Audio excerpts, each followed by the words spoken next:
Nebudeme sa zúčastňovať žiadnych vojnových spolkov.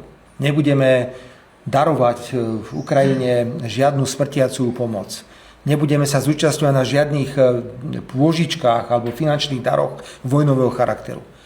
Prísne chceme stavať našu spoluprácu na báze bilaterálnej.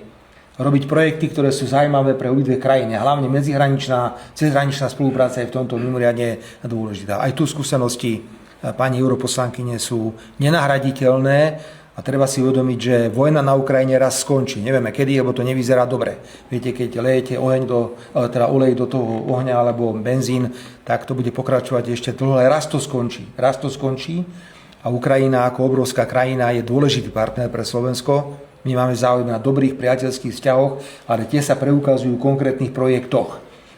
Súhlasím s tým, že Prešov je komplikovanejší z pohľadu pohorí a terénu, ako to je v prípade Košického samosprávneho kraja, ale tak či tak máme spoločnú hranicu, treba sa na tieto projekty sústrediť.